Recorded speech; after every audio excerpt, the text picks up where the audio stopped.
I've been thinking about it, and honestly, I'm not having fun playing Master Duel. This format fucking sucks. Dueling Nexus is the way to go for me still.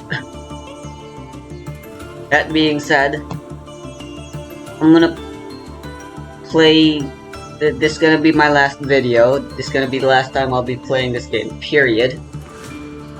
I made another variant of Megalith, this time incorporating Time Lords, and I'm gonna try it out in Master Duel.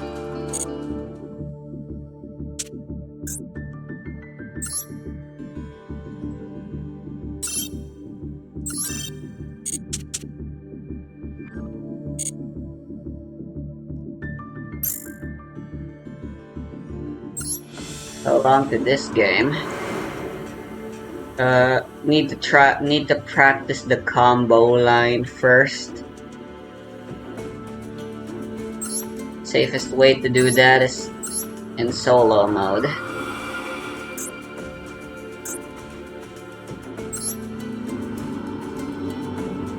Going second. Not good, but we get it. Time Lord.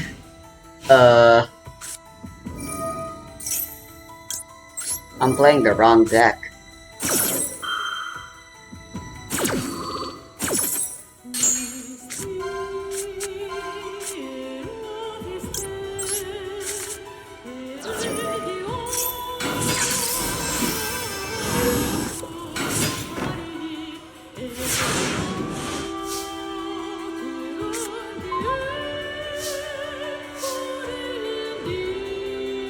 Actual garbage hand.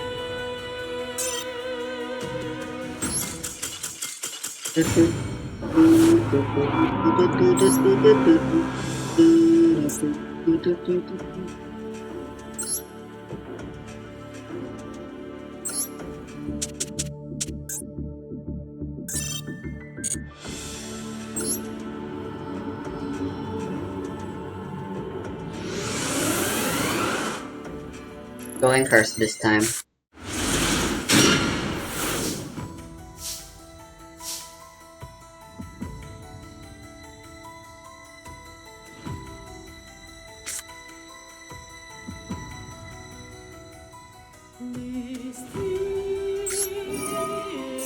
I think we just discard the Imperm here.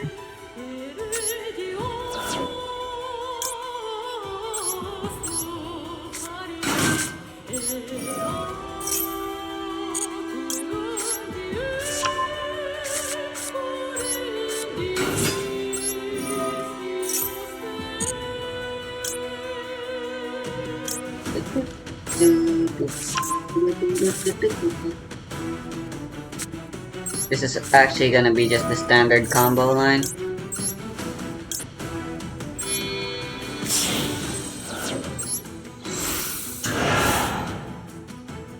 For playing 50, I was playing around with as small of a deck size as possible, but honestly, I think 60 size is the way to go with Megaliths. My Megalith deck, specifically at least.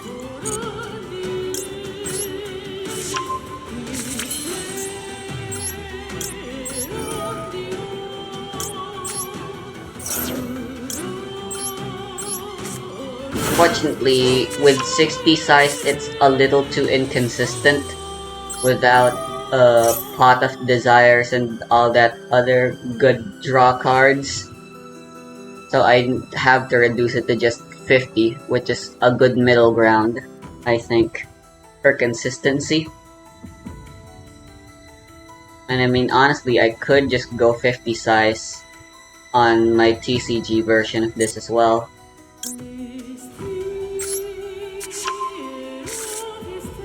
That'll be up to me. An additional perk with the 60 sizes, I'm allowed to, it gave me more slots to put in more copies of Portal and Unformed. Which means if they ever get Harpy's Feather Dustered and I somehow don't die on turn 2, So I can try getting them back turn 3.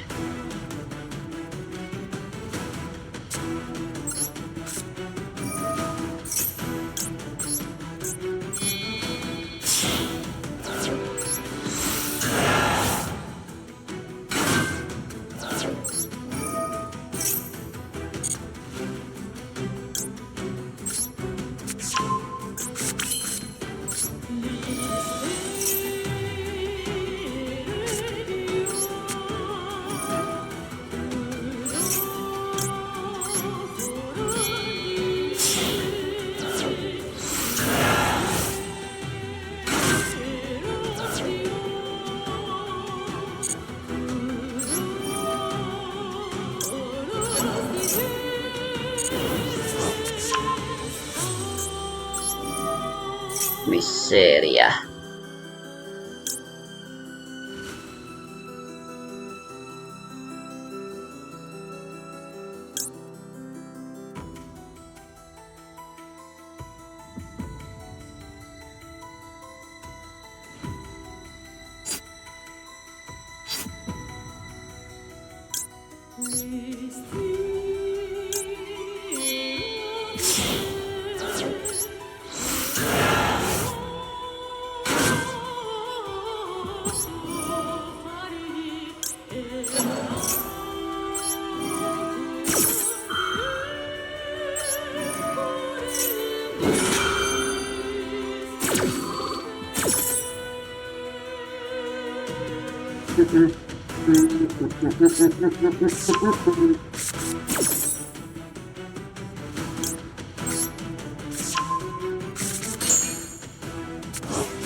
Where's Herald? Oh my god, I forgot I don't have Herald of the Arclight here because technically I already have an Omni Negate in the form of Baron DeFleur who's just stronger. Damn it, I added Ava to hand because I thought I could... stupid. What do we do here?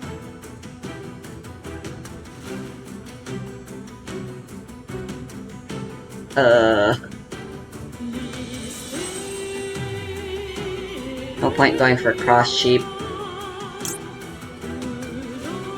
Already have a level 8, so getting another one is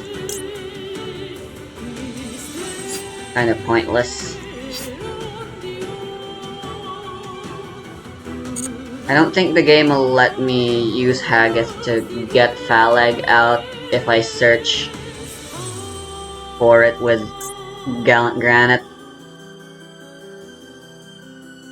There's just gonna be too much levels.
This one's kinda stupid, but I'm gonna do it.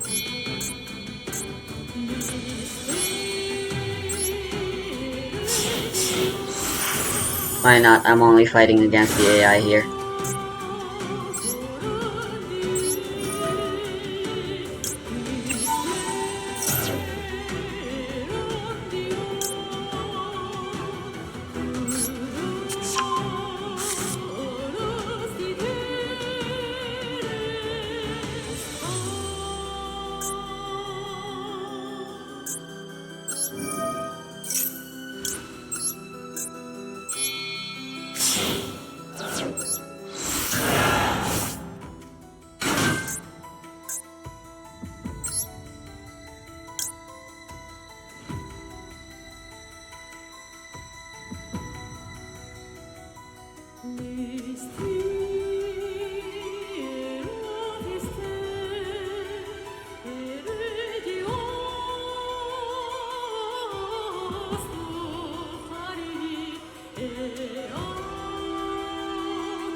Not a bad end board, I think, but not very strong as well, that's for sure.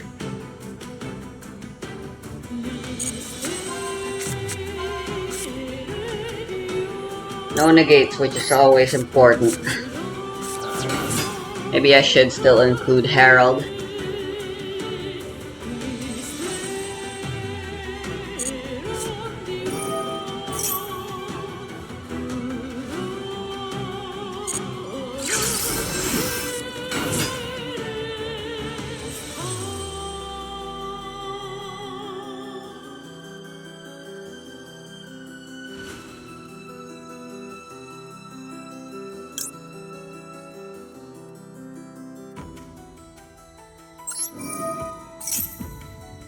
Go ahead and break this.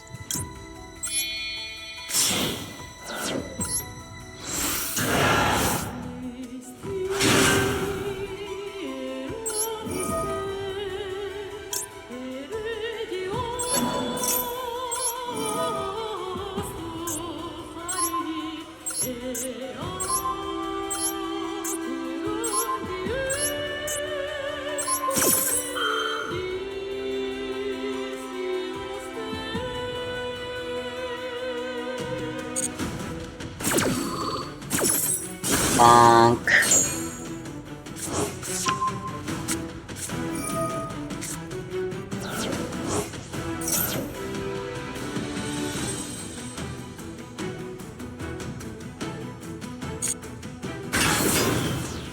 Dank.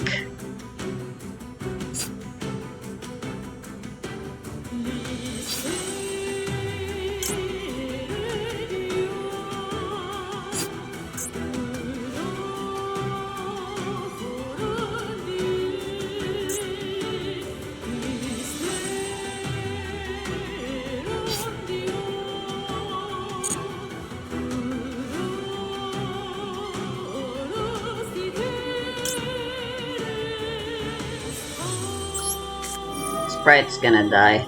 May as well use this.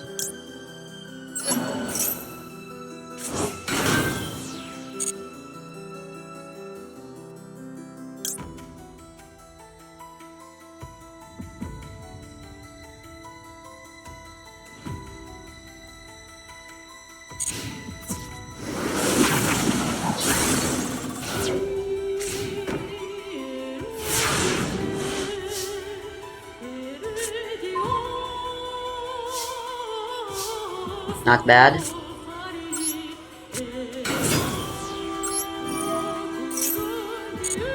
We can have our cake and eat it too.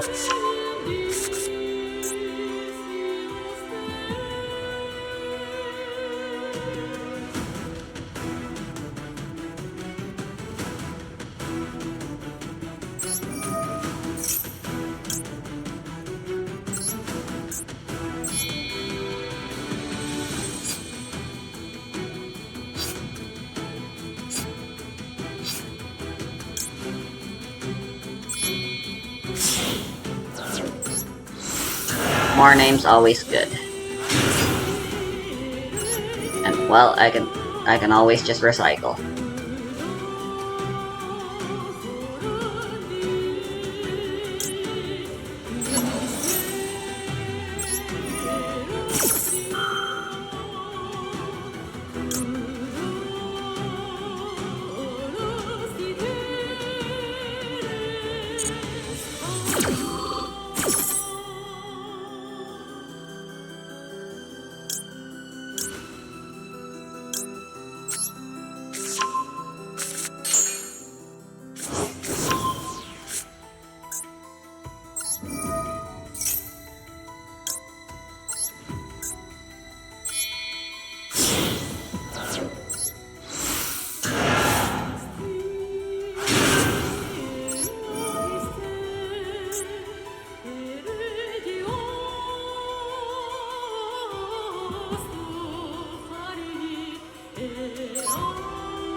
Shouldn't be able to take advantage of that whatsoever.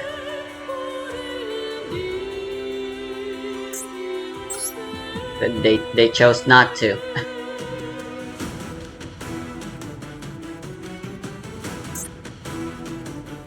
Oh, because they can't.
Let's go put in mirage lights.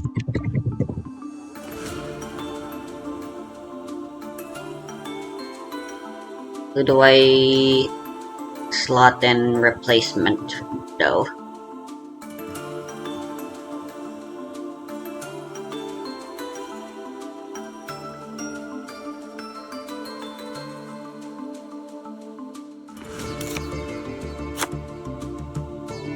Frost Sheep is more draw power, but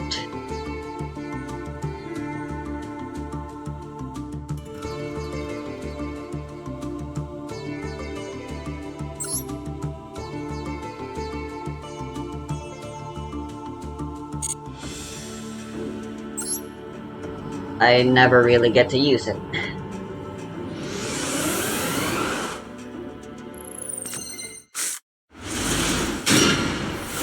What a hand.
Red Ice Fusion.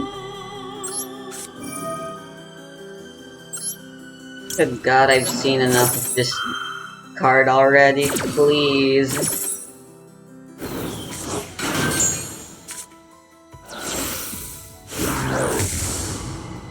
Oh, it's not Red Ice Dark Dragoon.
See how this does on ranked.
Time to play a game.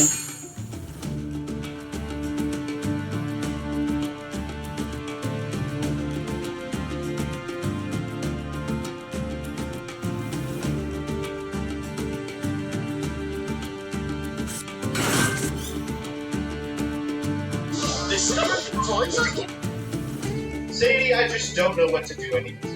I feel like my best days are behind me. I'll never create videos as good as I was making 2017 again. This is a deck I'm calling Prediction Top Dolls, those are me. What do you think? Should I hang it all up?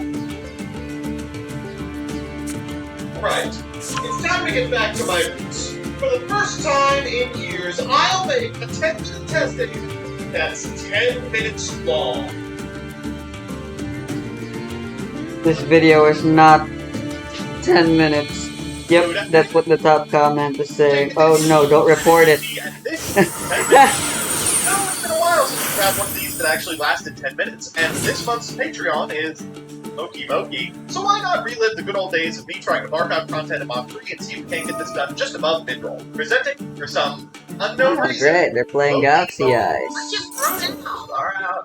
So here's the list. As always, I'll give you a background about the archetype, a little bit of a discussion about what I hope the deck can do, and of course the card by card. But first, this video is sponsored by Yu-Gi-Oh! Pro Deck. Yu-Gi-Oh! Pro Deck is the #1 place to go if you need a pack simulator, a card database, or want to read a wealth of strategy articles. They also post breakdowns and lists from every major TCG and Master Duel tournament, including the Ultra Circuit series. Give them a look at www.yyyy.com.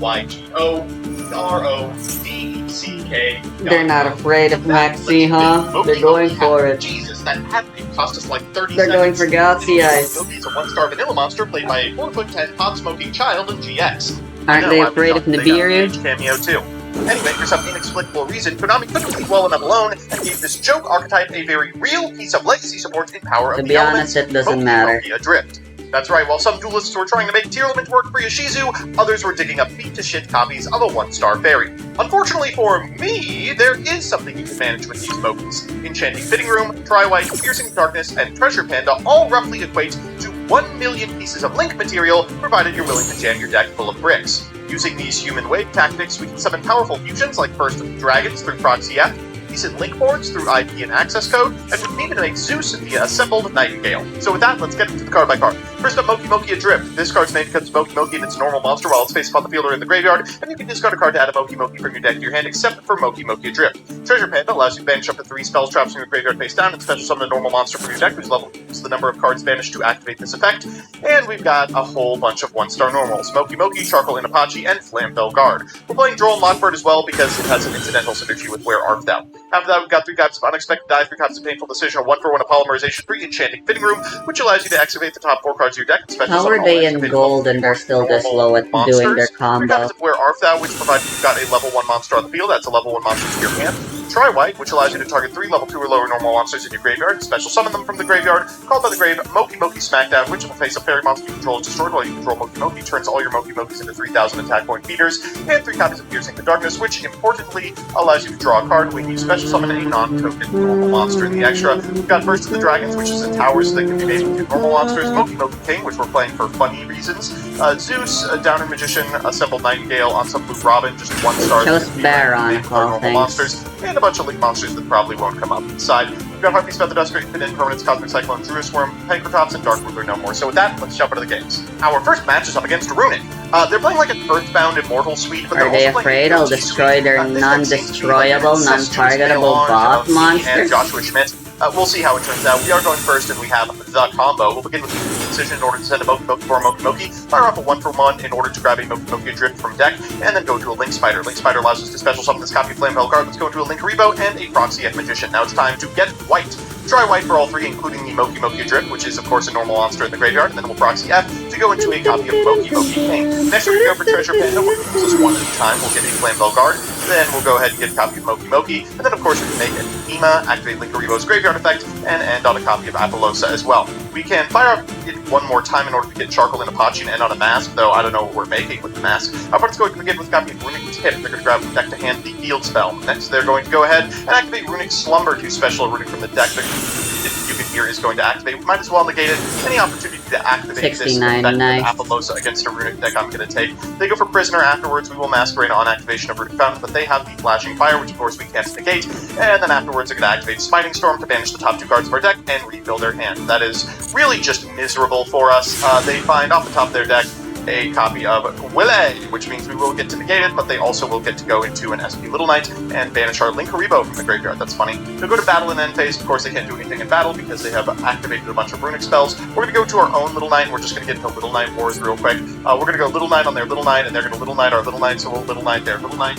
And we'll banish the Moki Moki, go to the battle phase, go to the end phase, and get back our Moki Moki King. Our opponent's going to draw a copy of Return. Go for Construction to summon a Runic from their extra deck, getting a copy of Gary. We'll activate Fountain here in order to shuffle back and draw 3 additional cards. And things are looking deep here. They're going to normal Hop Your Squadron, go for Ariantos.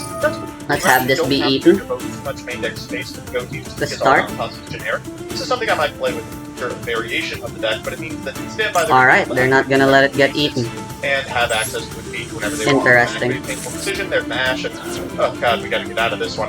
Well, SP Little Knight in response to the paces vanish this copy of Ariantos. They're gonna SP our SP, and it's the only thing keeping us in this game, but it's not sufficient, so let's go. Jesus, that took forever. Can this virtual world player at least Mayakashi lock us or something? They're going first. They're going to begin with a copy of GG. They're going to activate the targeting GG and setting from deck a copy of Qinglong and a copy of Chuanwu. Qinglong is going to convert into a copy of, unsurprisingly, Lulu. They're going to activate Lulu despite being under control of Lockbird. They are going to send a copy of Chuche to the graveyard. Then they're going to go into Kabonga and activate the effect of Mean Merciless. It's probably going to be what they're going to be eating. That's pretty cool. Afterwards, we're going to go which into is very smart. Activate Chuche in order to modulate the level of their Lili, and then make a Shen as well. This Or is disastrous. not. We're going to drop a turn. That's a Moki Moki. We'll begin with What are they doing? Gravitate Moki deck. Here, we can normal summon a Moki Moki and go for a Simple Nightingale. We're just trying to Zeus him out at this point. We're going to get in for 800 points of damage, then to main phase 2. We're going to overlay for a Downer and overlay for a Zeus. We're going to go ahead and fire that Zeus. They're going to Sakata King, but of course we have 2 activations, so we'll activate again. We're going to eat the board here, but of course they have follow-up and we really don't. We're going to set 1 card, pass back to our opponent. They draw a Qinglong. They're going to go Chuanwu. We'll qualify the Great Bucket of the Chuanwu, which means they don't even send. They're going to bring back Shen and then go into a Typhon. Typhon's going to bounce the Zeus. Wow, it's just like in my anime. They get in for 29. Luckily for us, we don't have too many cards with 3,000 or more attack. That's another Treasure Pander. We're going to go for this copy of Enchanting Fin. We're finding out. Holy shit, this is so... It's not nothing. Just almost nothing. We're going to normal summon this copy of Panda and Eat it. Copy of Tachi. Eat it. Of course, we're going to activate it again in order to Eat it, bitch, I dare you. Why? Over the Typhon, and then we have the Apollosa for turn. So our opponent's going to draw, and unfortunately that Qinglong they can get value out of by pitching to the graveyard. Really checks the Apollosa quite well, so they're just going to immediately reduce it to 0, bring back the Shen, go to the battle base, walk over for 28, and now we just have to pray that we can Will draw you something eat that this? beats Telly. Where Art Thou is not it, so we'll... Oh, it's time for the all-important Game 3, and what is our opponent playing but You guessed it, Fire King Snake Eye. This is not going to go well. Our hand looks pretty good. We're going to. Why are they so afraid of eating with Hope Harbinger? That's what Hope Harbinger does. We'll normal summon the Flame Guard. Hope to draw out of it. Tri-White is not it. We'll just go like. And now we do have Troll and Lockbird, which is pretty bad against Snake Eye Pure, but fine against Fire King Snake Eye. It as CL2 to Poplar, CL1 there. So we can get the Poplar, of course, and then they're going to go for the Rebo, activating the effect of the Popular in order to set itself, and set itself with the Bellstar.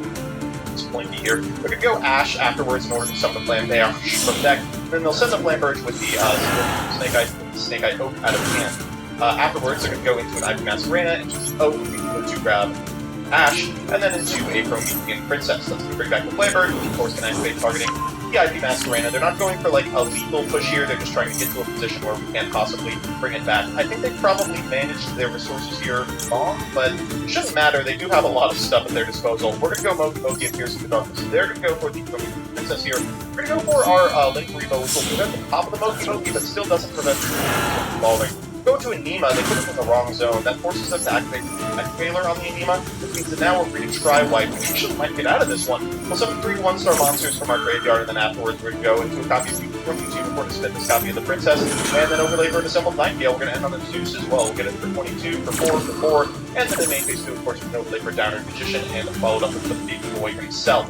Go to the end phase and pass back to our opponent who draws Return of Valor. Things are looking pretty good. Unfortunately, this deck gets to play out of its graveyard as well, so they'll begin with OSS into an Ash. They're going to activate the effect of the Ash for a Popular. They'll activate the effect of the Popular, summoning it, and then activate the Soft Field effect to get the Field Spell, and then afterwards we go for the Field Spell. This seems like a pretty good time to Zeus, so we'll go ahead and fire here, and they'll activate Popular's effect in order to set a Flambird, making our follow-up Zeus functionally useless.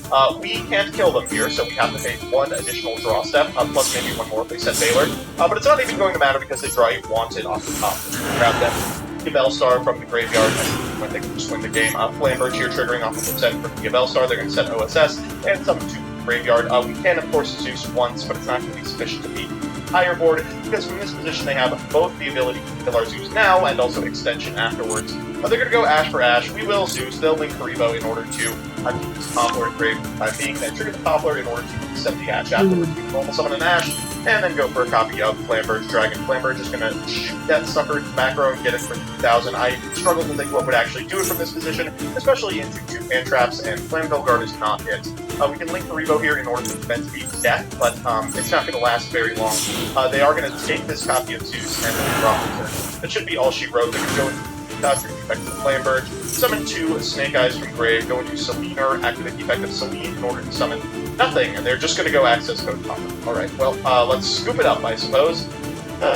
So clearly our first turn board isn't going to be sufficient to beat this deck, so I figure why don't we just try to like open a couple of pieces of non-engine and let them go first. Unfortunately, we don't open any, so for game 2 they're going first, fully uninterrupted, and they're going to pitch this copy of Delta. Jesus, Jesse caught at the other end of the table. They're going to go for this copy of the OSS, and then activate the effect of Ash, Ash for Poplar, Poplar effect, in order to summon it. They're going to activate the on-field effect of Poplar, that's going to grab them a copy of OSS, they'll activate here and grab an Ash. Next, they're going to summon from their deck an Oak. They'll activate the effect of Oak, targeting the Ash, targeting the Poplar, and then afterwards... I didn't mean to put foul leg in defense position. Whoops. Flambird for a Flambird, trigger the Flambird, go back for Ash. From here, they can go to copy of Masquerena into Princess, Flambird target the IP Masquerena, Princess in order to bring back just some dummy guy, so we can go into Ambler Whale with IP Masquerena in the background. Didn't even set this copy of Cross-Up Designator, maybe for the equal to called by the Grave. We'll go Fitting Room here. We find, I guess, a couple of monsters, but it's not going to be sufficient, I don't think. They're going to activate the effect of Divine Temple here in order to summon out the Popular, and then activate the Popular in order to grab another copy of OSS. We'll overlay for a Nightingale for but they're going to shotgun IP Masquerena, and then next we will play Banishing the Assembled Nightingale as we get normal summon Treasure Panda. They're going to banish the Treasure Panda on activation, probably correct. Go ahead and get a Moki from Dex, and we'll activate Where Art Thou for a copy of Droll and Locker. They're going to Droll after we get Droll, which allows us to go Anima and take their monster. That's cool.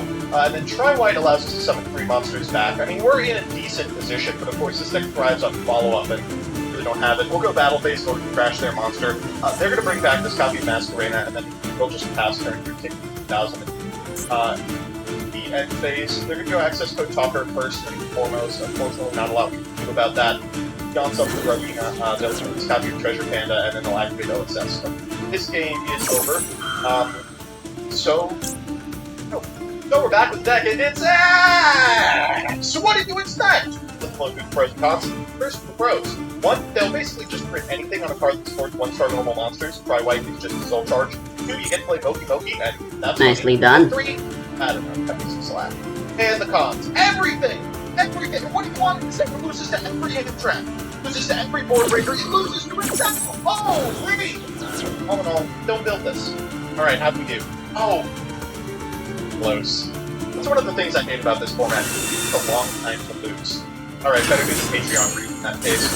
These videos are basically subsidized by, and occasionally suggested by, my Patreons. If that's something that's interesting to you, please check out the link in the description. For now, I'd like to shout out my high-tier patrons, including Elena Tincher, Alex Perea, Allison Elliott, Fred Henry, Tanner, Seaweed, Darkmaster Zork, Derpin Dragon, Devin Senpai, DJ Elephant, Enraged Peacock, Gravity, Atmos, John Piet, Juan Cruz Avila Dati, Nightmare, Legal Rights, Luis Hernandez, Matthew Engarezzo, MBT Play Medolce, Mike Carlotti, N54 Lionheart, Puppet of Doom, Rabout, Rose Lavine, Solar Player the Ricket Queen, Roy says by Erasure is gay, Storm, Nick, Wonder Waffle, your pot of greed does what?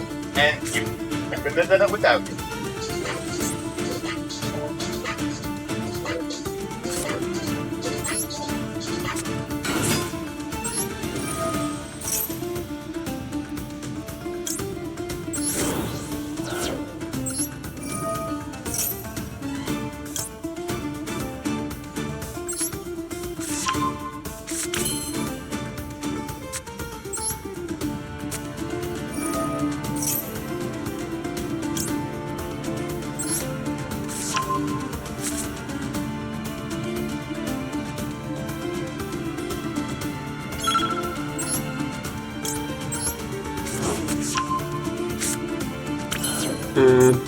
No more Ophiel.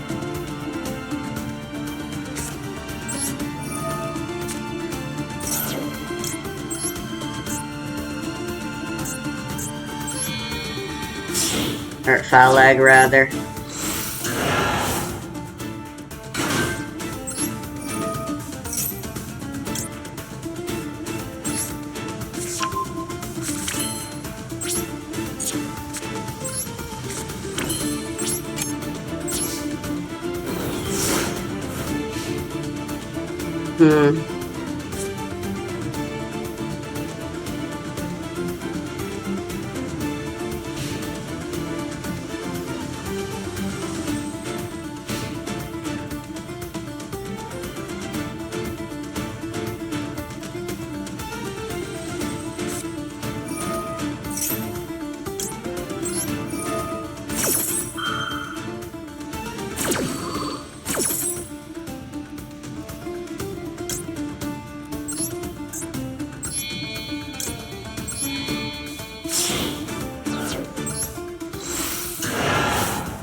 I had all those cards and I'm still losing to Galaxy Eyes. That says something about just how powerful Megaliths really are in the end.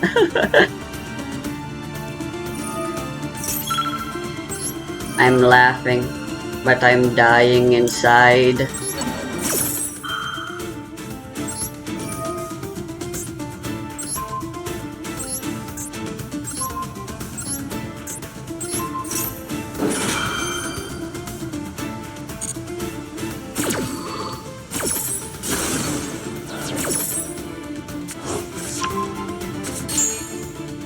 Oh no, wait, I can still special summon Phalag and save myself. I just realized. Let's see if they'll let us do it.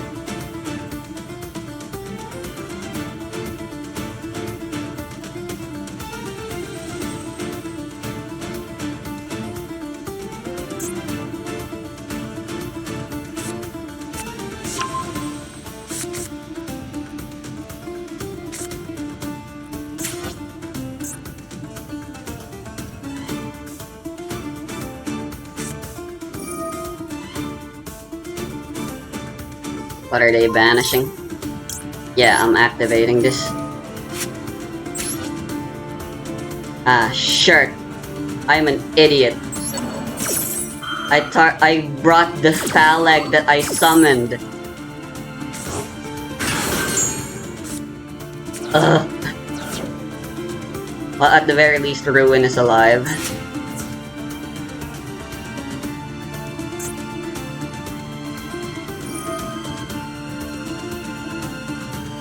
Never mind, I forgot about the multiple attack thingy.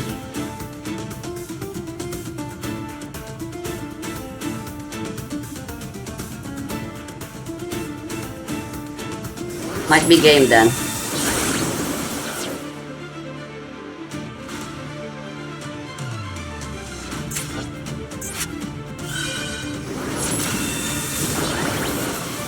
Yeah, unfortunate. Oh my god, the phalag.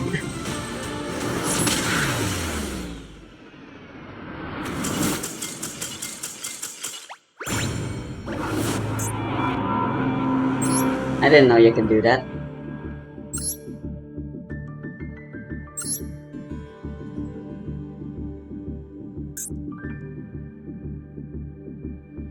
That was a fucking stupid match.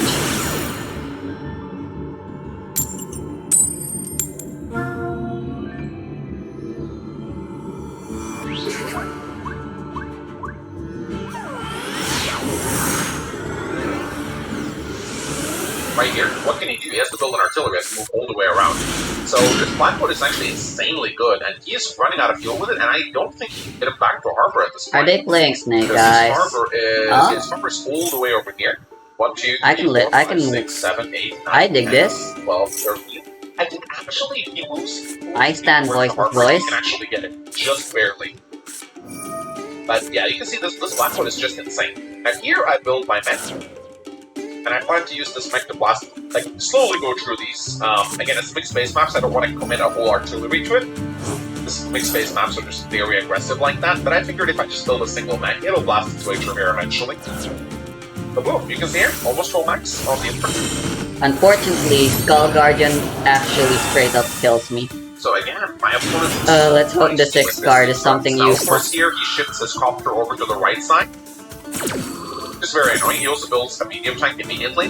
Good on him for recognizing that he has an economical advantage and like protect up immediately. Now he's trying to get his Blackboat back to his harbor. 1, 2, 3, 4, 5. Actually, no, he's going to be 1 fuel short of getting there. So he miscalculating. The Blackboat burns 1 fuel partner. So now he actually probably realizes that unless he builds an ABC, that Blackboat is not Motherfucking Dynamondo. What? Why would you do that?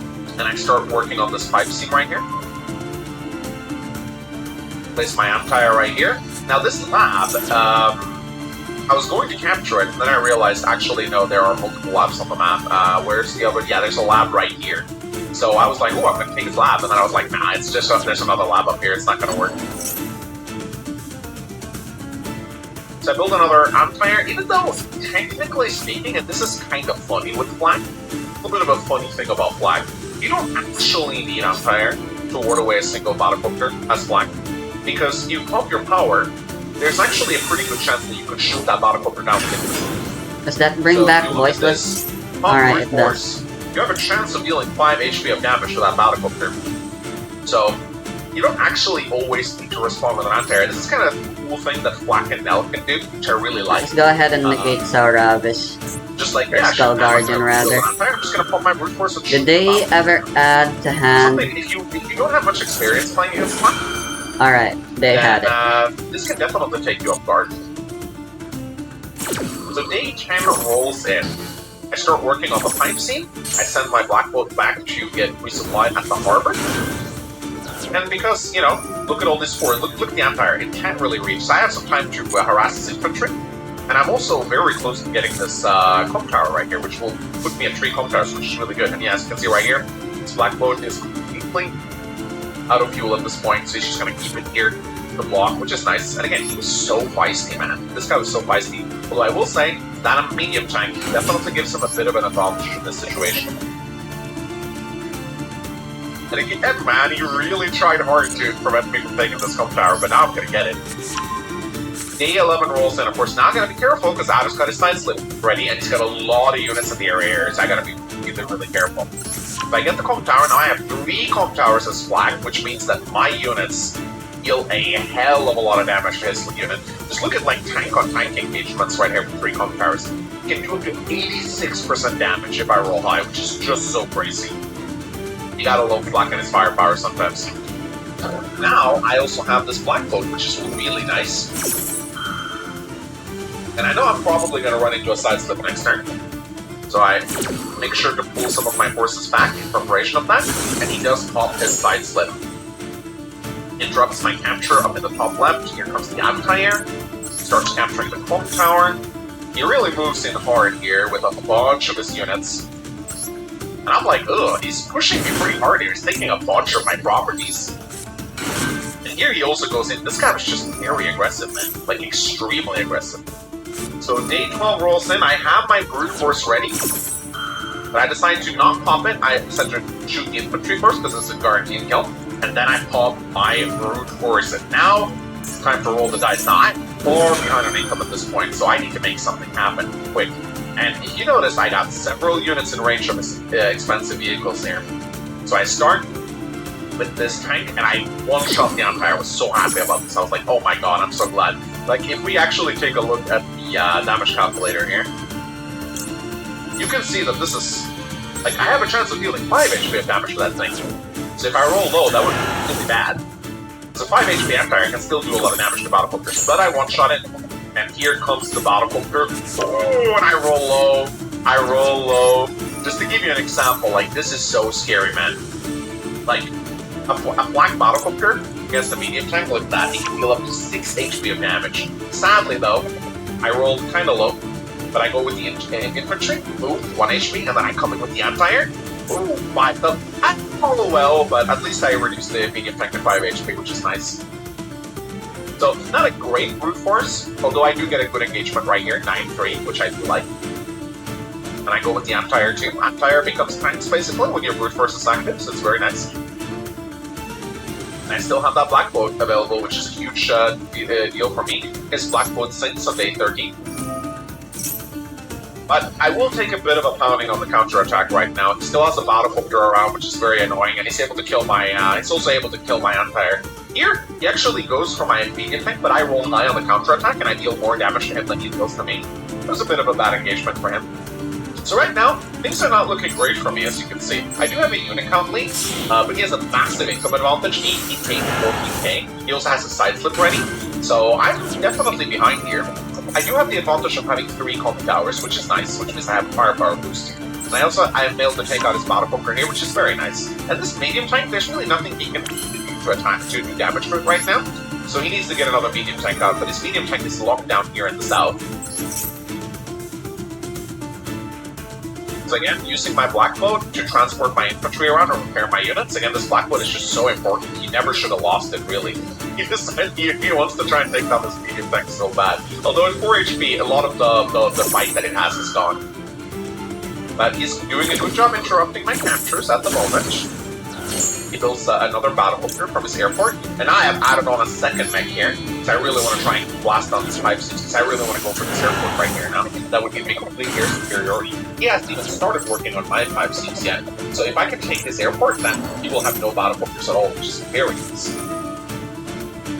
So my medium mech is continuing to be very effective. It's getting grinded down with buff damage, but now I'm starting to apply pressure up here in top left. This is why I love mixed base. It's so easy to shift. So now I'm like, okay, I can't really do much down here. I'm just going to send all my forces up here and apply pressure to this area. And that's exactly what I do. I'm going to bring my black bolt and repair the infantry, of course. And I'm building artillery because now I really want to start applying some pressure to these 5-6 right here. He gets the luck damage interrupt here, which is very nice. And my medium tank is definitely going down now. He pops the Sidewinder, which I was like, okay, I get it. Alright, that's pretty cool. He takes up my Empire, which is actually a pretty cool move. But, he's made a bit of a mistake here. 2 flak mechs. Uh-oh. I mean, almost, honestly, looking at this, it was a pretty bad Sidewinder. Like, he got a single Empire out of it, so he definitely got a bit overeager there. Day 15 rolls in. I pump my brute force, and I'm like, please, please, please. Oh shit, right, Haggis. Called by. 2 HP. I forgot that's how that works. Still worth it, I think. But I could get a good hit here at least. Not great brute force. Here, once again, I really should have put the black bolt here to block him from going here. But I'm like, you know what? Screw it. I'll put my artillery here. And now I start to really focus on the top left right here. And I'm also driving him back down here. And I have a mech guarding my battle bunker, so if he wants to shoot that down, he'll lose the Empire next turn. And he does indeed go for it. Drops my capture rate. He still has a big income lead over me. But I still have 3 comp towers to his 2, which is such a huge for me. Wait. Do I have 3 or 2 comp towers? I have 3. Where's my 3rd comp tower? 1, 2. Where's the 3rd? Oh, here. Right. Forgot about it for a little bit. And you can see right now that he does have an income leader. I ain't winning this. Unit count is in shambles. He's got 11 units. Literally no way. When you're behind a unit count in mixed spaceman, it matters a lot because I can do stuff like this. You can basically take inefficient trades and use your infantry as shields. And because you're ahead in unit count, you always have more units than your opponent. Even if you trade unfavorably, you can use those unfavorable trades to gain advantages in other ways. He pops the side slip. The second called by. I will say, like, he definitely should have utilized his powers better. And I'm being very annoying here with my infantry, and this battle bunker 2 is having an absolute field day. I pump another brute force, and now that medium tank is toast smooth. Actually, it survives with 1 HP, but it's pretty much useless at this point. And again, look at how smooth my black boat is. My brute forces were actually really bad this game. I thought they were a lot better than this in hindsight, but looking back at it, I got some really bad rolls. I mean, this game clearly hates me a lot, too. To overtake him in income. Actually, I am overtaking him in income. 17k to 16k. So things are not going well for a little Addy boy right now. Again, unit count is so important. And he's really feisty right here. He's like, oh, he wants to take this base so badly. He has to pull his medium tank away.